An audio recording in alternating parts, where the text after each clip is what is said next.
your newest record went straight to #5 at the national chart. How does it feel now? Surprised? Very surprised, yeah. We had no idea. Yeah, we actually, we've only played one show in Finland in our whole career, so we've been doing this promo tour all around Europe, and everywhere else in Europe, we expected it would do good, and it's charting high there, but when we heard about it being 5 here in Finland, it was a big, big surprise. We didn't know there were that many fans here. I tried to call the one who is making the chart today to check that if it's going Make sure it wasn't higher. a mistake? No. But he wouldn't tell me. I've heard that you liked the show in '95 at the small club called Tavastia really much. Well, I particularly liked it because that was my first gig as a member of Dream Theater, so it's very a special gig, so I'm looking forward to coming back again to Helsinki. Yeah, and to get this over with, I checked it with the record company today. You're probably going to play here again in February, March. Definitely. Okay. Can we take this as a promise now? Definitely. Definitely. Yeah. I've been talking to fans now about your newest record, Falling into Infinity, and they tend to say that it's a straighter record. Is it because you had your instruments up in the studio for that long? It's a little straighter. This one's a little more curved. Yeah, so it's a little straighter. Yeah. I mean, I think it's a natural progression. We're getting older, so we got to get a little straighter. But I mean, it's you know, it's just because some of the songs are a little different than things we've done in the past, but then there are other songs that are definitely Dream Theater. Some definite progressive 12-minute songs on there. There's a couple of them, so it's a little bit of everything. It's a mixed bag, as always. Yeah. Was it a good way of making a record to just, like, be able to go and jam when you felt for it and everybody was in the same mood? Yeah, because it provides more of a live feel to the music, and I think there's a lot more spirit and energy to the songs that way. In the past, every song on the whole albums kind of sounded the same, you know, all the other albums, when you're recording just all the instruments, you know. You have the songs you have to make. I mean, this album, every song sounds completely different. You know, we took the time to record each of them completely separately with different recording techniques, different instruments. It adds dimension and personality. Yeah. I sometimes get kicked on the butt for not knowing what I say on television. Then I take good fans into the show. I have 3 of them in front of me. Who wants to go for the first one? I would like to. Okay, so tell me Very your nice name. shirt. Yeah, thanks. Tell me your name first. My name is Risto, and I would like to know what is the best Dream Theater song. What do you think it is? All right. Oh boy. Well, I always say this, so I'll have to say it to you too. I don't think you could really judge Dream Theater by one song, because they're all different. I mean, a song like Hollow Years, which is our newest single, is very straight ahead, almost sounds like a Sting song or something. And our first song in America is Burning My Soul, which is like total balls to the wall, you know, steamroller, almost like a White Zombie, a Metallica thing. So, I mean, the longer songs tend to have everything. So on this album, like Lines in the Sand would probably sum us up in one song. Or in the past, A Change of Seasons. You know, the long ones have a little bit of everything of what Dream Theater's about. Want to pass it over to somebody? Well, my question would be about Metropolis Part 2. When is it coming to the stores? It is sitting in the vault. We have to learn how to play it first. Exactly. No, we wrote it about a year and a half ago, and it's sitting in the vault in New York, waiting to go. Hopefully, we'll be able to release it as an EP, as we do A Change of Seasons last time. We got carried away. It ended up being about 25 minutes, so it wouldn't fit on this new album. Yeah. We'll do it separately next year, hopefully. But you have recorded it already. Wrote it. You have No, to we keep wrote the it. mic to your mouth. We've only played it from beginning to end one time. You have to train. One thing, now everybody's probably going to be really pissed off because you didn't make the video for the Hello song yet. You're doing it next week. Next week. And you'll send it over to me and I'll show. Absolutely, yeah. But I have one question. Is it true that the drummer of Rush, Neil has said that if he isn't able to play drums anymore, that you're the only one who is going to take his place? Wow. Or is allowed to? I don't know, but I actually did a Rush tribute album last year. I played on half of it, and I was the creative consultant for the whole thing. So I guess in a weird way, I kind of already have done a lot of the Rush songs, but he was a big influence. There's many influences, but Neil was a big one for me when I was younger. Good. Okay, unfortunately we don't have the new video, but we'll take a look at the Rush video and you send me the old one. Okay. And I see you in February. Yeah, you promised. definitely. Thank you. Thank you. Cool. Kiitos. Elikkä rumpu- ja kitaraklinikka, siitä käydään nyt katsomassa tämmönen kooste, mutta siinä on ainoastaan rumpujuttuja, koska tämä John Petrucci, kitaristi, ei ollut kykeneväinen antamaan haastattelua tiukan aikataulun vuoksi, mutta te kitaristit, jotka olitte valmiita kattoon sitä, niin älkää vielä laukasko haulikkoa, koska huomenna tulee sitten Dream Theater haastattelu, ja siinä on sitten aihetta siitäkin. Menkää kattoon sitä.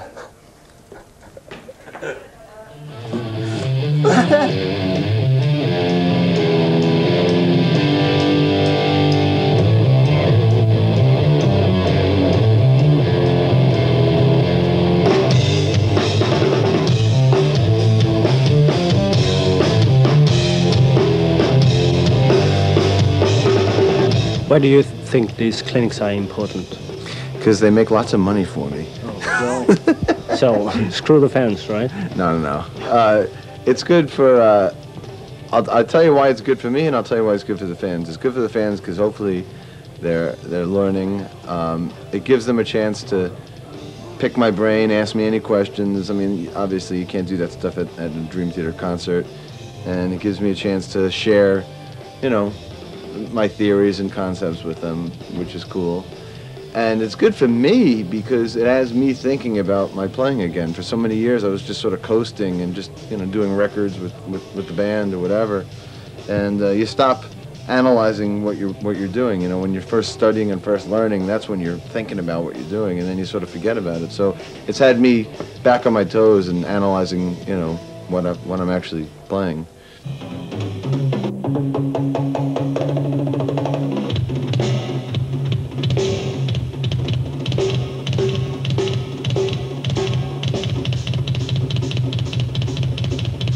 This recording was broke down in Stockholm. Are you aware of that there is a bootleg recording of the concert in spite of this? And if, do you have it? I am a Zappa fanatic and I am a bootleg collector, but I don't have that, no. You still looking for it? Does anybody here have it? Anybody help this guy out? Well, I have it, but do you want it? Yeah. Oh, I see. I thought you were looking for it. What is the best question you've been asked on a clinic? The best question? The one you couldn't answer. Well, I got asked the other day, a couple of silly ones, but one of the guys asked, you know, what's it like at the concerts with all the groupies and everything? Do you have sex with all the girls that come to the show? Something stupid like that.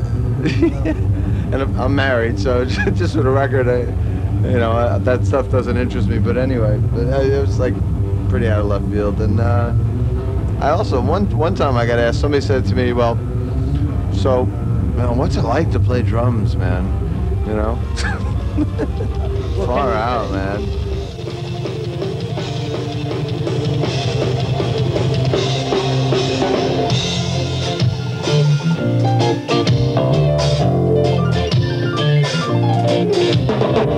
How many people here are drummers? Yeah. Okay, so the other half of you might be pretty bored for the next hour. So you're gonna have to hang with me because at these clinics I do spend a lot of time talking about drum concepts and theories. I'll try to keep this clinic more towards a performance thing, so I won't alienate all of you other non-drummers, but I do want to cover some topics to make it somewhat informative for the drummers that have come down. What do you think makes a good drummer?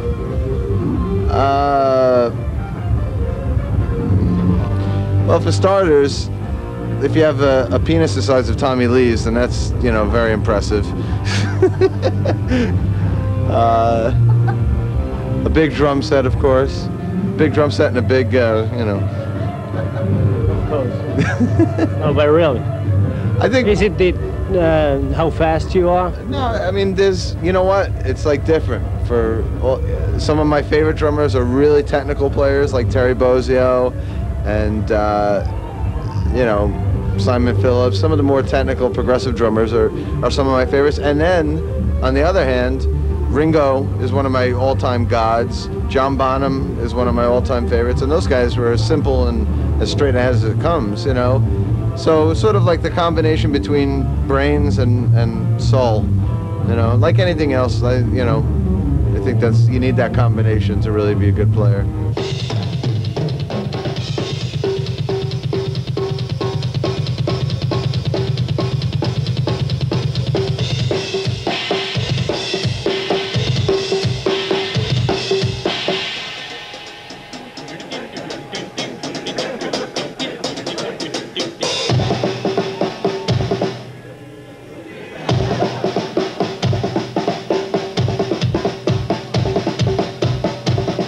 Rumpuklinikka on ohi, miltä se vaikutti?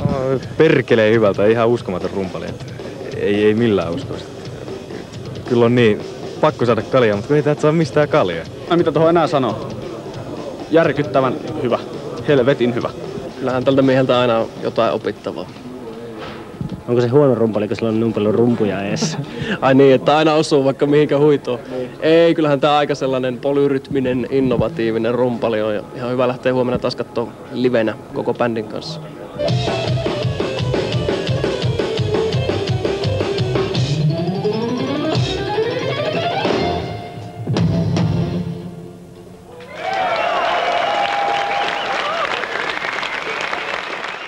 Rumpukautta kitaraklinikalla oli oikein mukavaa, mutta se haastattelu oli vähän, siinä oli katastrofinainekset, koska mä luulin toista äijää, joka oli laulaja, niin sitten siksi kitaristiksi, koska mä en nähnyt sitä kauhean hyvin, niin kun se piti olla sen kitaristin aluksi siinä haastattelussa. No mitäs sitten, loukkaantuiko se itse tästä ei, kun mä en näyttänyt sekosotkusta? sitä, mutta puolessa välissä haastattelua mä yhtäkkiä tajusin, että hetkinen se, tämähän on laulaja.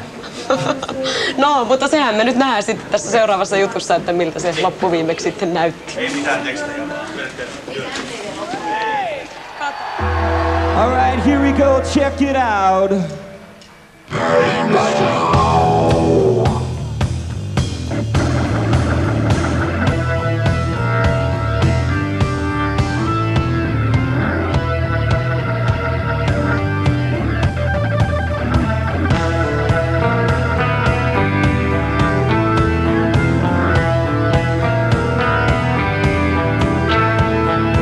How do you think the band has developed itself in these 13 years? Well, one thing in 13 years, there's been obviously some band personnel changes. Yeah, I mean, I've been in the band now 7 years. Derek's been in the band about 7 minutes. No, I mean... But the way I carry myself, you think I've been here for the whole millennium. You think you put it together. But I think that definitely Dream Theater over the years, musically has most definitely evolved.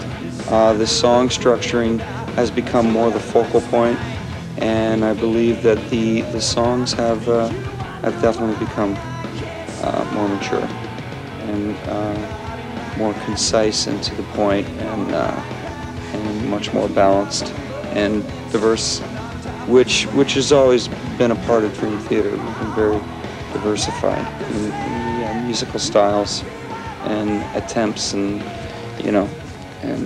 compositional makeup. Would you like to add to that? Yeah, I noticed there's a lot more women at the shows now in the last 3 years. I don't know if that's because of my inception in the band or because the songs are better. I'd like to think it's maybe because of the songs.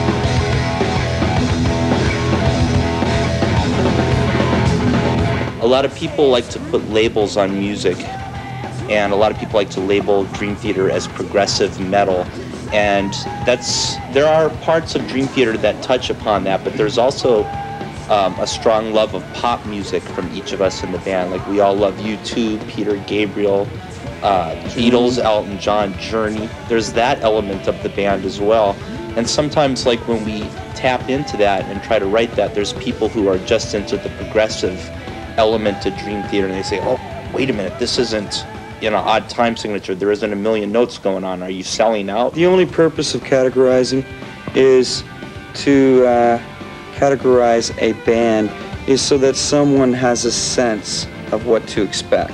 It's to familiarize yourself with the band more or less before actually hearing it.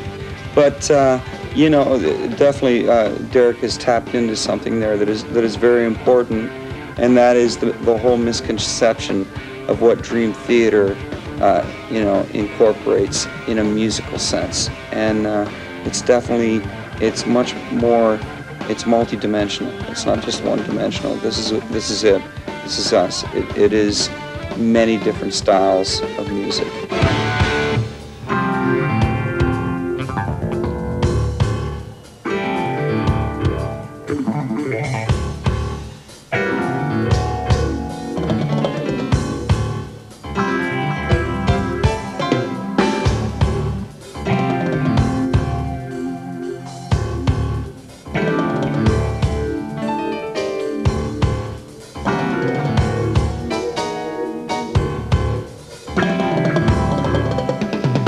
Studied music theory, classical music, jazz music when I was a young kid, and then when I got out of Berkeley, I basically tried to forget all the theory and everything that I know and go basically on feel.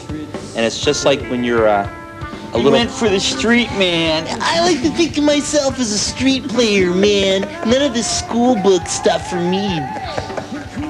No, it's like when you're brushing your teeth, you don't go, okay, I'm picking up my toothbrush, and now here's the toothpaste. I'm taking off the cap, and I'm squeezing it on, and now I put the brush in my mouth. You just do it. And that's how I think of theory and technique. I think when you start to emphasize too much on that, that gets boring. People want to hear the emotion and the feel from the music. I know that the band, I know Dream Theater has a reputation of being a technical band, but at the same time, that's only one part of the music as well. We try to emphasize more on the feel and the whole song rather than how fast we can play notes.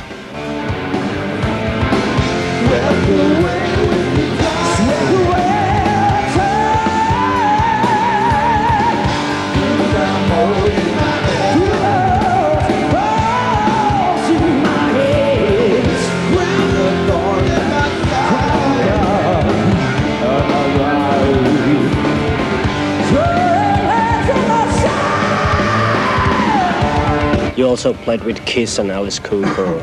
How big influence did they have on you? Not so much musically at all, more on the attitude of how an entertainer or rock star or whatever, just the way they should posture themselves within the industry. Alice Cooper is a class act on how he deals with people and just his personality in public. I think that's very good. That's something that I've learned. I've learned from Gene Simmons the business and economics of being in a band and how things are run and just how to look at the business end of things. I've learned a lot of stuff from him. Paul Stanley, I really learned how not to be watching him. But yeah, the definite influence as far as just the whole professional package.